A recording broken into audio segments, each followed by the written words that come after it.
진짜 콩닥거려서 간증할까 하다가 제가 서당교회에 와서 구원 간증을 한 번도 안 했어요. 왜냐하면 이제 강릉에서 원래 학교 다닐 때 좀 믿음에서 그냥 결혼해서 왔기 때문에 간증하라고 누가 아무 말도 안 하더라고요. 그래서 오늘 청년회에서 한번 하겠습니다.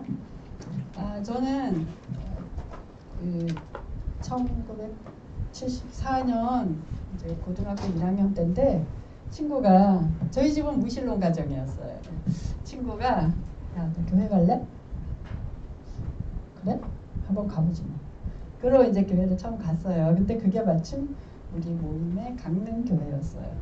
지금 생각하면 제가 이제 모임으로 인도받게 된 것이 정말 감사하죠. 왜냐하면 그 집이 아무 신앙적인 뭐 불교를 간 것도 아니고 어떤 비는 거 이런 거를 좋아하는 집이 아니었기 때문에 제가 모임으로 인도받았다는 것이 감사했어요. 그래서 그런 가정에서 자랐기 때문에 교회를 처음 갔는데 요한복음 3장 16절을 이제 또 처음 온 구도자 학생이니까 요한복음 3장 16절을 이제 알려주는 거예요. 그래서 하나님이 계신데 우리를 사랑하셨대요. 근데 또 믿으면 영생까지 준대요. 얼마나 감사해요. 뭐 하나님에 대해서 제가 잘 몰랐지만 그 정도만 생각해도 참 감사하더라고요. 그래서 이제 갔어요. 계속 다녔는데 그때 당시에는 신이 있다 없다 이런 거에 대한 아무 생각도 없었고 그냥 철없는 학생이었기 때문에 깊이 생각도 안 했고 제 성격이 또 뭘 깊이 생각을 하지 않아요. 좋으면 뭐 됐지 뭐 이렇게 이제 지냈거든요. 근데 그 요한복음 3장 16절을 통해서 하나님이라는 어떤 절대자가 계시고 그분이 제가 나중에 이거는 제 나름대로 확증한 건데 성경을 쭉 보다 보니까 그분은 나랑 전혀 존재가 다른 신이시구나. 근데 구약에 보면 신이라는 표현이 굉장히 많이 나오거든요. 그래서 이제 그때 그 신의 존재에 대해서 인식을 했고 그때 당시에는 예수님이라는 거에 대해서 깊이 또 생각 안 했어요. 근데 좀 다니다 보니까 나보고 죄인이라는 거죠. 나 좀 착하게 살았는데 뭐 공부를 잘한 건 아니지만 뭐 크게 나쁜 짓 안 하고 뭐 결석 뭐 이런 것도 별로 안 했고 친구들 사이에 잘 지냈고 뭐 부모님 뭐 그렇게 내가 거역한 것도 없고 약간 범생이라는 칭찬도 듣고 자랐으니까. 근데 내가 그런 죄들에 대해서 별 생각이 없었는데 그럼 왜 이제 점점 더 시간이 가는 거죠. 가면서 왜 사람이 자꾸 거짓말도 하고 뭐 옆에 있는 친구들을 봐도 나쁜 짓도 잘하고 왜 그러지? 왜 그러지? 보통은 이제 그냥 거짓말하니까 너가 죄인이야 이러면 사실 할 말 없잖아요. 아무리 생각해봐도 왜 죄를 짓는지가 궁금한 거예요. 어느 날 이제 갈라디아서 5장 22절 보면 성령의 열매가 나오잖아요. 사랑과 희락과 화평과 온유와 충만과 뭐 그게 성령의 열매래요. 열매 결과 성령이 이제 지금 표현으로 내 안에 들어오면 성령의 열매를 어떤 열매를 맺는데 열매에 대해서 생각하면서 문득 떠오른 게 아까 선악과 얘기했지만 선악과는 아니고 선악을 알게 하는 나무의 열매 그 열매에 대해서 생각이 들었어요. 그때도 뭐 성령이라는 거에 대해서 잘 몰랐어요. 근데 그냥 문득 생각하니까 성령의 어떤 열매 그럼 이쪽에 죄에 관한 것도 뭐지?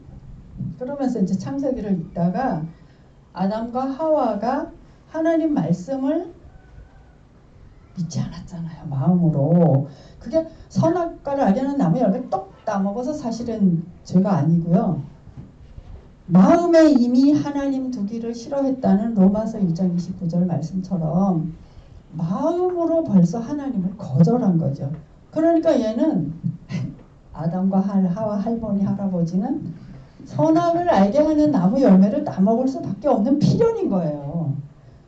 아, 그게 그분들이 죄를 져서 죄인이 됐으니 마음이 하나님 듣기 싫어해서 그 자자손손 이렇게 내려오기도 하지만 내 편에서 볼 때 인간이 아버지 엄마 죄인 위에 올라가니까 결국은 아담과 하와까지 가잖아요.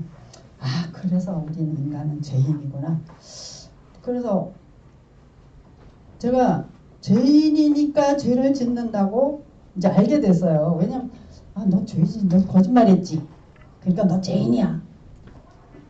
이게 아니라 너가 죄인이기 때문에 죄를 짓는 거야가 맞더라고요. 사과나무가 아유 저거 사과 달린 거 보니 사과나무네. 물론 맞아요. 근데 원천적으로 사과나무니까 사과가 달리는 거잖아요. 그래서 아, 내가 죄인이 맞구나. 거짓말 안 해도 어쨌건 죄인이구나. 그래서 이 죄인이라는 걸 우린 어른이 죄지면 큰 사람들이 죄지면 죄인이라고 생각하잖아요. 제가 손자가 이제 남자애만 4명이에요. 근데 큰 딸 아이가 쌍둥이인데 얘네가 9개월쯤 됐는데 나 그거 보고 정말 놀랐어요. 한 애가 옆에 있는 애를 뭐를 이제 하려고 벽에 붙어 있는데 한 애를 확 밀어제끼더라고. 재윤아 그렇게 하면 안 되지. 얘가 이 손을 딱 뒤로 숨기고 안 한 척 하는 거예요. 누가 그 아이한테 그게 나쁜 짓이라고 말한 적 없잖아요. 근데 그 아이 본능으로 알더라고요. 아, 역시 인간이 죄인이구나. 내가 정말 내 자신이 죄인이라는 것을 처음에는 그냥 이런 뭐 성경적인 죄인 약간 그렇게 생각했어요. 근데 내 애가 3명이잖아요. 우리 큰딸 둘 있고 이제 그 이웃인데 얘네들이 이쁜 짓을 하면 내가 너무 이뻐하고 사랑스러워 보여요. 근데 얘네가 미운 짓을 하잖아요. 이 다음에 이제 애기 낳아서 키워보세요. 정말 미워요. 내가 낳은 자식인데 남의 애가 아니에요. 내가 낳은 자식인데 얘가 미운 짓을 하니까 내 속에서 미워하는 마음이 나거든. 그때 내가 정말 놀랐어요. 그건 이제 제 결혼해서 얘기지만 아무튼 이렇게 해서 죄를 알게 됐고 그러면 죄를 알았으면 이제 죽음이 문제잖아요. 큰일 난 거야 이제. 저녁에 누웠어요. 그때 학교 다닐 때인데 고등학교 다닐 때인데 교회 갔다 왔어요. 저녁에 누웠어요. 아, 내가 내일 아침 안 일어나면 어디 있지? 무섭잖아요. 맨날 이제 그 고민을 했어요. 아, 어떡하지? 내일 아침 내가 안 일어나면 여기 있을까? 계속 고민되더라고요. 그러다가 마가복음 2장 17절에 쭉 있다가 의인을 부르러 온 것이 아니라 죄인을 부르러 왔노라. 거기서 내가 바로 앓고 있는 병이 다른 게 아니라 죄였구나. 내가 죄인이구나. 병을 앓고 있구나. 근데 이 병을 고쳐주실 분이 바로 예수님이셨구나. 제가 그때 예수님에 대해서 개인적으로 알았고 제 병을 고쳐주셔서 감사합니다 하고 이제 예수님을 영접했어요. 그리고 이제 요한복음 5장 24절도 간증할 때 요한복음 5장 24절에 이제 줄줄줄줄 깨거나 이제 칭례받고 그랬거든요. 그래서 이제 그런 생활을 감사하고 살다가 이제 결혼을 82년에 했어요. 좀 일찍 했죠. 24살에 했으니까 여러분보다 정말 어렵죠. 그 생활하다가 제가 요한복음 1장 29절에 뭐라고 했냐면 그랬잖아요. 보라, 세상죄를 지고 가는 하나님의 어린 양이다. 그러면 세상죄 안에 내 죄도 포함되어 있고 지금 이제 조금 덜 떨려요. 그래서 그러면 아니 세상죄를 지고 갔으면 내 죄를 예수님 다 지고 갔으면 나한테 죄가 없어야 되잖아요. 근데 여러분 어때요? 죄를 계속 짓죠? 아니 예수님이 다 죄 가져갔다며. 근데 저 그게 굉장히 고민돼서 정말 또 고민이 되더라고. 한 3년 고민했어요. 왜 내가 죄 짓지? 또 다 구원 받았다며. 예수님이 내 죄 다 가져갔다며. 그래서 어떤 분이 어르신들한테 여쭤봤어요. 그랬더니 옛성품이 있어서 그렇다는 거예요. 죄성이 있어서 그렇대요. 예스. 성경에 봐도 옛성품이 어떻고 새성품이 어떻고 하니까 그래 인정은 하겠는데 그래도 내 마음에 아 그렇지 하고 확신이 안 오는 거예요. 그래갖고 좀 더 자꾸 성경을 읽어가다가 제가 구원이라는 거에 대해서 이제 이거 구원 받았다 하면 모든 것이 끝나고 정리되는 줄 알았는데 안 되더라고. 그래서 이 구원이라는 거에 대해서 자, 너 믿었어? 믿으면 구원이야. 너무 간단하잖아요. 제가 너무 간단하게 생각했던 거예요. 그래서 그것을 좀 더 생각해 보다가 죄 문제에 대해서 이제 좀 더 천천히 이제 알게 된 거죠. 이 구원이라는 게 그렇게 간단한 게 아니구나. 아니 믿음으로 구원받는다라는 것 자체는 간단해요. 근데 이제 이 표현이 너무 여러 가지더라고. 성경을 읽다 보니까. 예. 뭐 이사야 43장 25절에는 도말하였다. 지금은 그냥 없이 하였다라고 나오는데 그 전에 성경엔 도말했다가 칠했다. 칠도자거든요. 도말 없애버렸다는 거야. 칠했다는 거예요. 죄를. 내 죄를. 근데 히브리서에서 뭐 다시 기억하지 않는다. 또 에베소서에서 하나님과 화목하게 되었다. 또 요한복음 1장 12절 같은 경우 하나님의 자녀가 되었다. 뭐 로마서 8장 1절에 정죄함이 없다. 또 그 외에도 뭐 속죄했다, 의인이 되었다, 죄값 지불했다, 뭐 죄과를 동에서 서쪽으로 멀리 던졌다. 이 모든 것들이 구원인 거예요. 그래서 내가 여전히 죄를 짓고 살지만 하나님 편에서 보실 때 나를 의롭게 봐주시는 거더라고. 나는 내가 완전히 100% 의로워진 줄 알았거든요. 그래서 그것을 한 3년 고민하다가 아이고 그랬구나. 내가 너무 구원이라는 거에 대해서 간단히 생각했고 이 많은 하나님은 이 사람에게 이렇게 구원 확신 주시고 저 사람에게 저렇게 확신 주시고 여러 가지인데 그렇게 간단하게 생각해서 내가 죄를 계속 짓고 짓고 사는 문제에 고민을 했구나 이렇게 생각이 됐어요. 그래서 이 여러 말씀들을 통해서 내 마음이 정리가 됐고 뭐 그렇다고 해서 제가 지금 일부러 죄 짓지는 않지만 제가 생각하지 않아도 머릿속에 갑자기 흘겨요. 비방하고 머릿속으로 막 생각이 그냥 막 가잖아요. 그래서 이것이 그런 여러 가지 방법의 표현이 있었구나. 표현 방법이 여러 가지였구나 하고 알게 됐고 지금 편하게 지냅니다. 그래서 구원 간증 다 해요. 혹시 제가 이렇게 말을 많이를 잘 못하겠어요. 그래서 또 다른 두 가지 또 준비한 게 있는데 시간이 되면 이제 하려고요. 구원 간증은 이 정도예요. 그래서 혹시 이 문제에 대해서 질문이 있으신가요? 여러분들이 이 사람이 오면 내가 이 질문 좀 해야지. 이 구원 간증 아니어도 구원에 관한 거 아니어도 괜찮아요. 질문 있으면 해주십시오.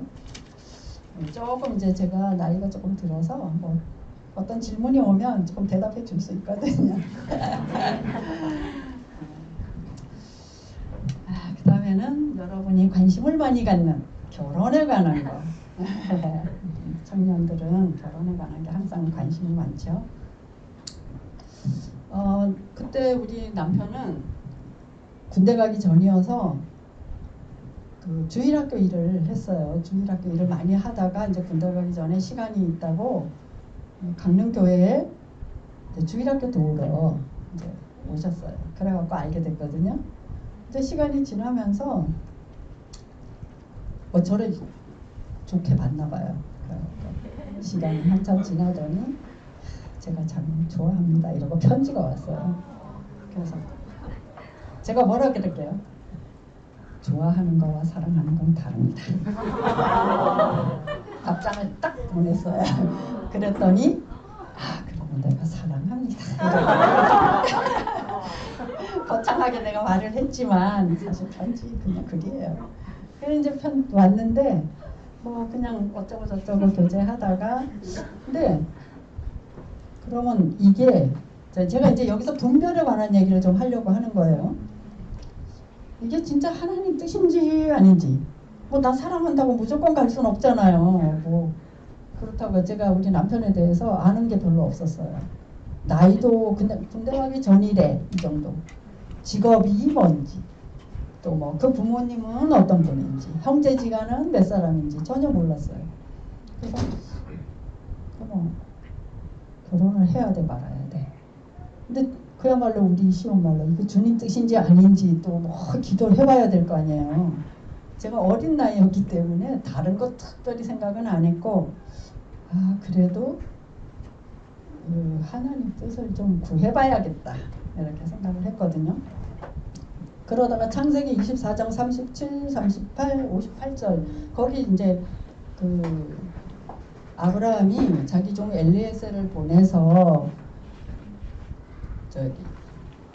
리브가를 이제 취하게 되는 그 광경이거든요. 근데 거기 보니까 아브라함이 엘리에셀에게 말하기를 이 가나안 족속에게서 구하지 말아라.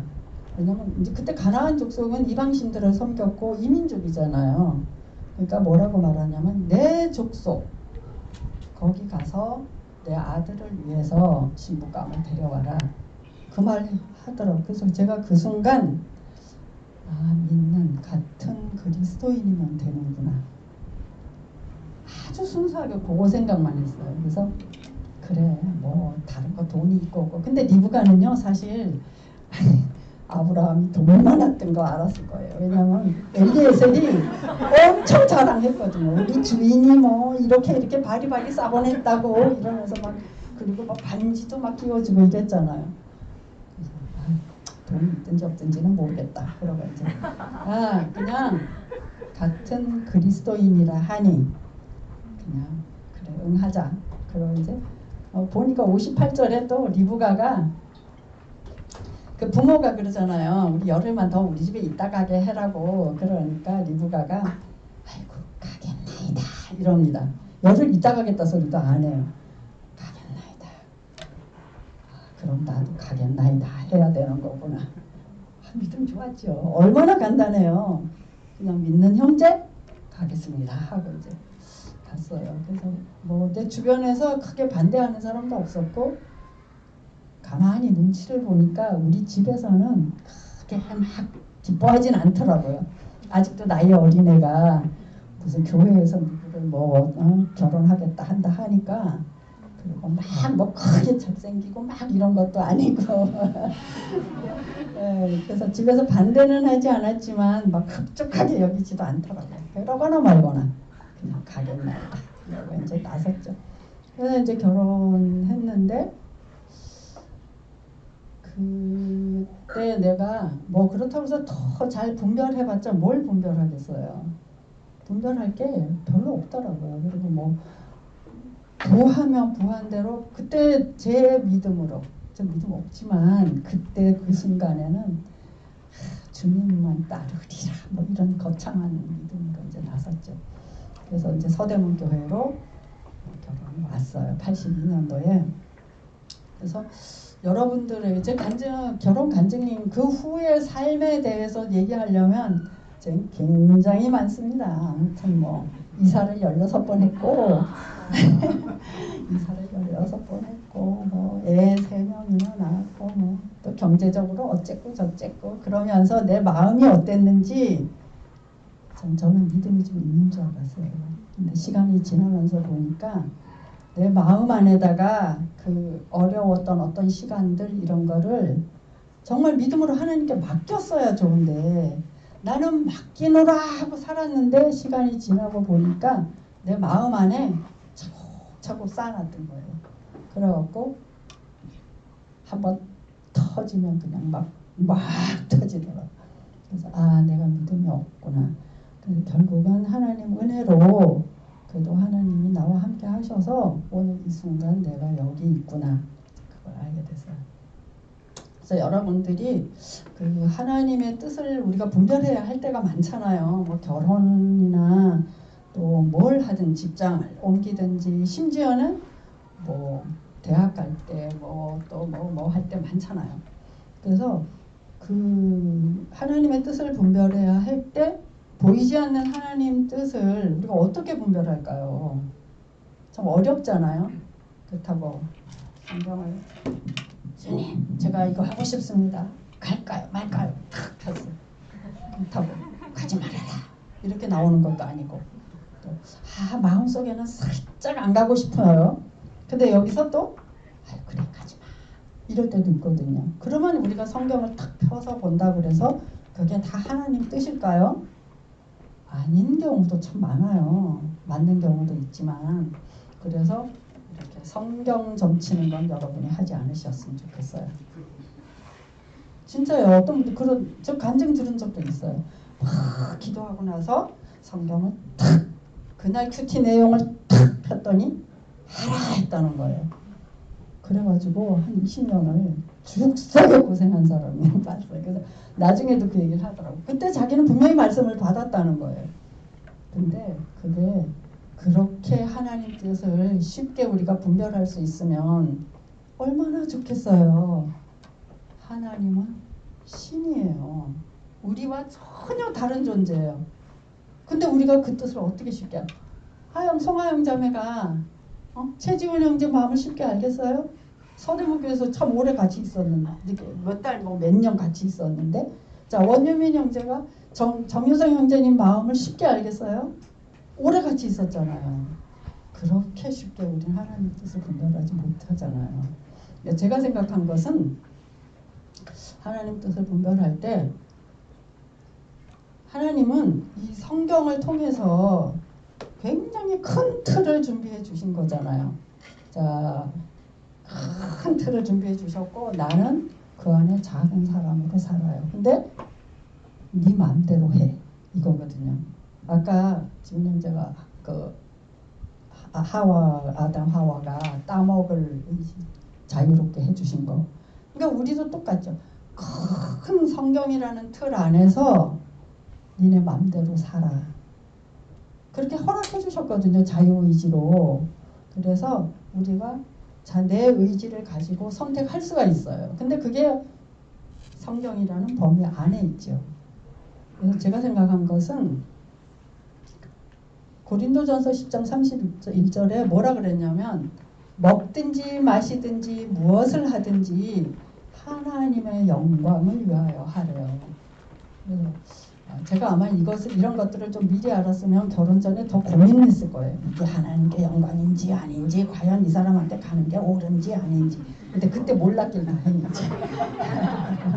그래서 아무튼 그래서 이제 지금 생각해 보면 우리는 이 하나님께 영광. 그런데 이 하나님께 영광 돌린다는 말이 이렇게 작지 않잖아요.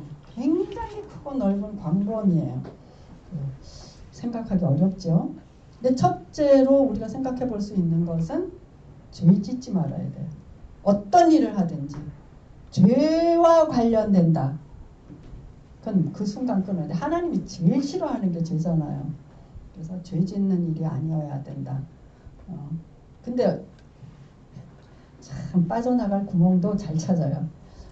이건 우리 법의 위법이 아닌데 편법은 괜찮겠지? 그런 거 잘 쓰거든요. 성도는 하나님의 법을 지키는 사람이기 때문에 세상 법 잘 지켜야 돼. 하나님의 법이 상위법이고 세상 법은 하위잖아요. 하나님의 법 아래 하위법이라서 세상 법 잘 지켜야 돼. 대한민국의 법을 여러분이 안 지키면 죄인이에요. 대한민국 법에 의해서. 그러니까 자동으로 하나님 법에 걸리는 거죠. 그래서 죄 짓는 일이면 안 되고 그 다음에 마음으로 먼저 내 마음의 양심에 비춰봐야 돼. 분별할 때. 내 양심에 걸림이 되면 안 하는 게 좋아요. 그래도 주님 뜻을 구하고 말씀으로 인도하시면 가야지. 그렇게 하지 마시고 평안하게 하세요. 억지로 내 마음의 양심에 걸리는데 억지로 하지 마시고. 그래서 그런 것들이 잠언에도 보면 16장이죠. 하나님이 우리의 심령을 감찰하신다고 해서 내 양심을 내가 제일 잘 알아요. 다른 사람 내 마음 잘 모르잖아요. 그리고 또 예레미야 애가에서 봤더니 이건 엊그제 읽은 건데 자기 행위를 돌아보라고 스스로 조사해 보라고 그랬더라고요. 그래서 내 마음과 내 행동을 제일 먼저 볼 것. 그 다음에 또 분별할 때 가족을 생각해야 돼요. 우리는 주님의 길이니까 뭐 또 말씀에 이런 것도 있긴 해요. 뭐 처자를 버리지 아니하고 뭐 버리고 나를 따르라 그랬다 그래가지고 또 막무가내로 막 이렇게 그 말씀만 갖고 하지 말고 가족을 생각해라 하는 말씀도 있으니까 그래서 가족을 생각해야 돼요. 그리고 충분히 가족들에게 설명을 하고 또 조금의 어떤 반대 있거나 하면 설득도 하고 그래 했는데도 또 반대한다. 그럴 때는 좀 기다리든지 아니면 포기할 수도 있어야 돼요. 그래서 이 가족 문제 때문에 나는 우리 애들한테 정말 내가 미안해요. 남편이 주일학교 일을 한다고 그래가지고 우리는 애들 물어보지도 않고 일방통행이었거든요. 나중에 지금만 생각해도 애들한테 미안한 점이 많아요. 아이들이 원하는 것도 별로 못 해줬고 막 뭐 그렇다고 우리가 원하는 거 다 해줄 수는 없죠. 그렇지만 아이들을 좀 더 배려했어야 된다 하는 게 이제 아쉬움으로 남아요. 그런 가족들을 배려할 것. 그 다음에는 교회를 생각해야지. 이제 교회 안에는 성도들이 계시잖아요. 성도들에게 이런 것들을 함께 의논하고 조언도 듣고 해서 이렇게 주님 뜻을 분별할 때 또 참고도 하시고 그 다음에 또 조금 중요한 게 이웃과 직장. 우리는 직장에 대해서 내가 교회 다니면서 난 주님 일을 하고 주님이 뭐들을 따라가고 하기 때문에 이 사람들 약간 무시해도 되지. 이런 경우 그렇게 생각하면 안 돼요. 내가 이 사회에서 일원으로 살아가도 사실 나는 그 직장에서 내가 일한 것만큼 대가를 받기로 약속하고 일을 하잖아요. 그래서 직장을 무시하면 안 되고 그 내가 하고자 하는 일과 함께 그 직장의 분위기라던가 뭐 어떤 허락을 받아야 되면 허락을 받고 그렇게 하는 게 좋을 것 같아요. 그래서 심지어는 어떤 분이 그런 말씀하는 게 내 참 가슴에 남았는데 직장에서 4시간 마음대로 쓰지 말라는 거. 왜냐면 직장은 너가 하루에 8시간 일할 경우에 내가 연봉 얼마를 줄게, 월급 얼마를 줄게 하고 약속했잖아요. 근데 지금 뭐 4시간 좀 있으니까 나가서 개인 볼일을 보고 와. 그건 안 되겠죠. 그래서 그게 최근에 내가 들었는데 그렇지. 그들과 내가 한 약속을 잘 지켜야 되거든요. 이런 것도 분별할 때 어떤 내가 주님 일을 하거나 뭘 하고 할 때 직장 사람들과도 잘 조화가 돼야 된다는 거. 그래서 우리는 이렇게 자유의지로 내가 할 수 있는 게 너무 많아요. 많은데 이런 큰 틀 안에서 또 세세한 부분까지 좀 생각하고 주님 뜻이다라고 분별하는 게 좋을 것 같아요. 근데 사실은 이렇게 저렇게 생각해도 주님 뜻을 잘 모르겠어요. 저는 지금도 잘 모르겠어요. 그래서 저는 나는 오늘 콩밥 먹고 싶어. 콩을 넣습니다. 오늘은 수수밥 먹고 싶어. 수수쌀을 넣습니다. 그러고는 하나님 내가 오늘 콩밥 먹고 싶어. 콩밥 먹고 수수밥 먹고 싶어. 수수밥 먹을 수 있도록 해주셔서 감사합니다. 그걸 제가 무릎 꿇고 앉아 빌어야겠어요? 구해야겠어요? 여러분의 삶에서도 그 주님도 분별할 때 너무 심각하게 생각하지 마시고 편하게 생각하셔서 근데 문제는 이제 뭐냐면 이런 어떤 분별과 뭐 해갖고 내가 이제 그 일을 선택했잖아요. 결과도 내가 감당해야 돼요. 기쁨이 있고 그런 어떤 결정을 한 후에 기쁨이 있고 슬픔이 있고 고난도 있고 즐거움도 있어요. 우리가 주님 뜻 안에서 잘 결정했으면 다 기쁘고 다 즐거워할 것 같잖아요. 절대로 아니에요. 우리 그 믿음의 선진들 보면 뭐 심지어 다윗왕 예를 들어 봅시다. 하나님이 그 사람이 양치기 할 때 불렀단 말이에요. 마음에 결정하시고. 근데 다윗왕이 얼마나 고난을 많이 겪고 심지어는 나중에 심각한 범죄까지 저질렀잖아요. 그것을 통해서 다윗이 하나님을 더 알게 된 거예요. 그래서 하나님 앞에 엎드릴 수 있었고, 여러분은 로봇가 아닌 걸 감사하십시오. 지금 우리 로봇 세상이잖아요. 다 입력해놓고 지시하는 대로 저기 냅킨 갖다 줘라 하면 저 깜짝 놀랐어요. 쫙 와가지고 냅킨 탁. 또 자동차 회사에서는 보니까 로봇가 가가지고 알아서 탁탁탁탁 하고. 근데 우리는 로봇가 아니잖아요. 하나님이 내가 이렇게 크게 넓게 마당 깔아줬으니까 네가 잘 결정해서 놀아. 그리고 일도 해. 먹고 살아. 얼마나 좋아요. 감사한 일이죠. 로봇 아닌데. 그런 것에 대해서 이렇게 많이 알게 되려면 뭘 해야 할까요?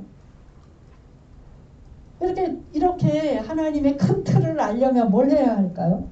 엎드려 기도해야 할까요? 아는 사람?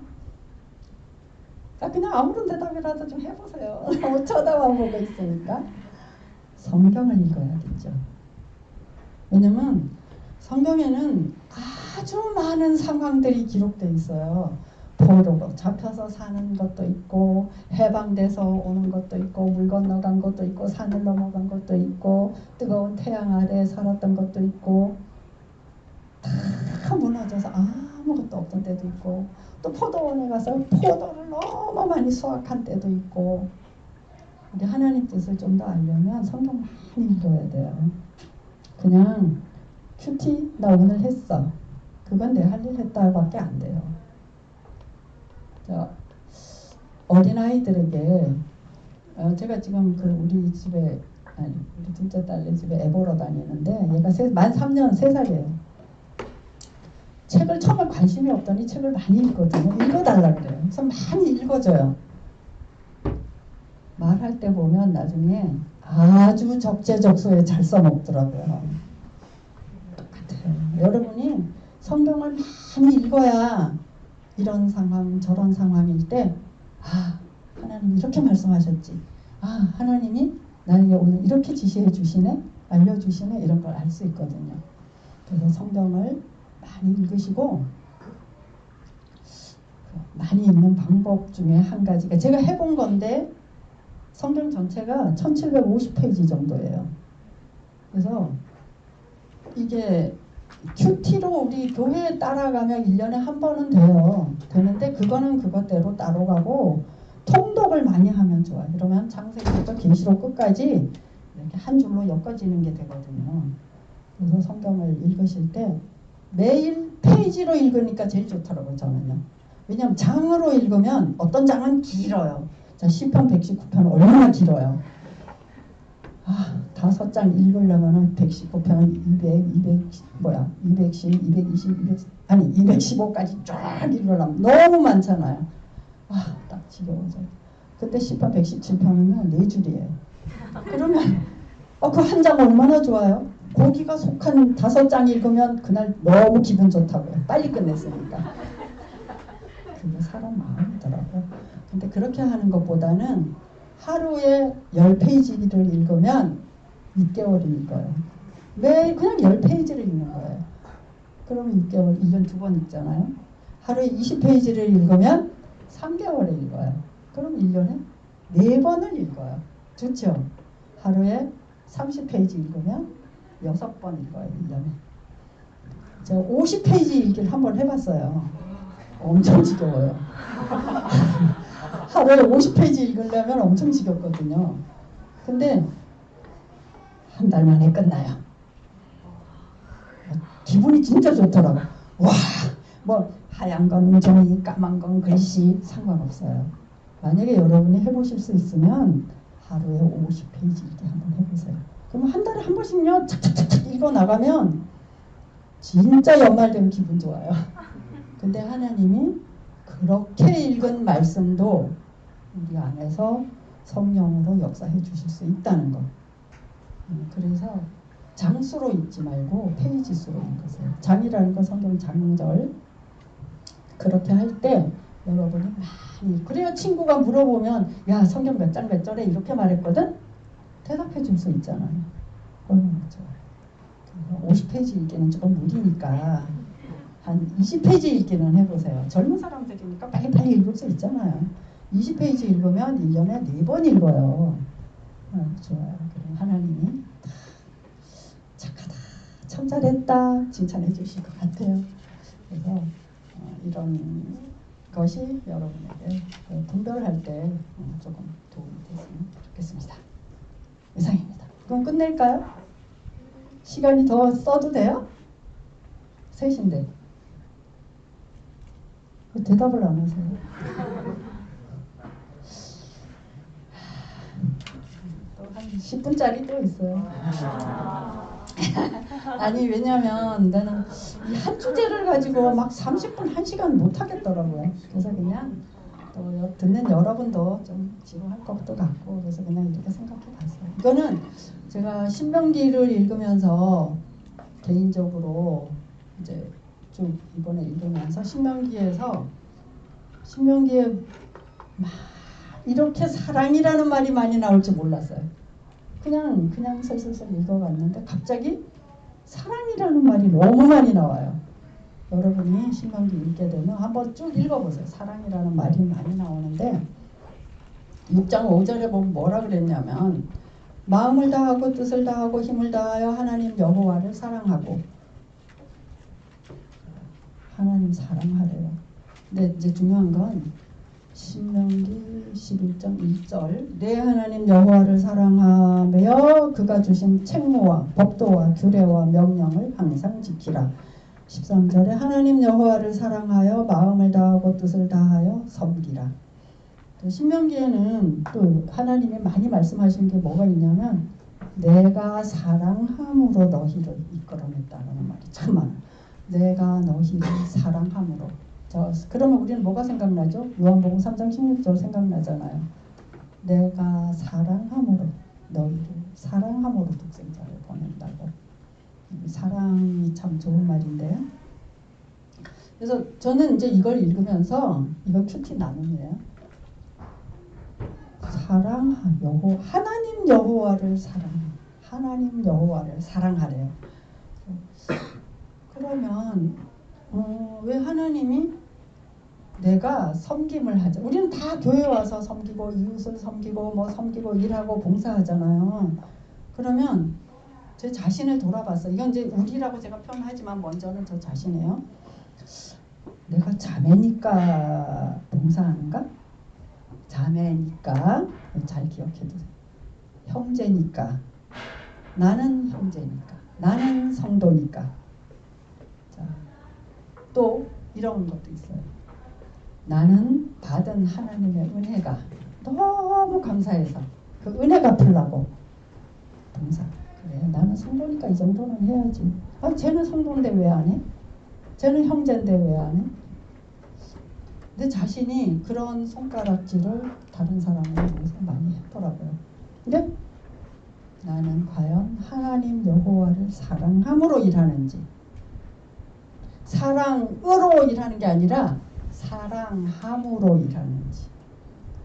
하나님이 우리 포함해서 이스라엘을 사랑하심으로써 택하고 불러냈다 그랬어요. 사랑하니까. 사랑을 받은 자, 그게 신명기에 아주 쭉쭉쭉쭉 많이 나오거든요. 그 사랑을 받은 자로서 나는 하나님을 사랑하는가? 어렵잖아요. 보이지 않는 하나님을 여러분은 어떻게 사랑하세요? 그 보이지 않는 하나님께 어떻게 섬기죠? 그것이 쉽지 않더라고요. 여호와 하나님을 사랑하며 섬겨라. 사랑하고 도를 행해라. 사랑 말씀을 순종하고 청종하라. 아무튼 오늘 가서 신명기를 좀 더 읽어보시기 바랍니다.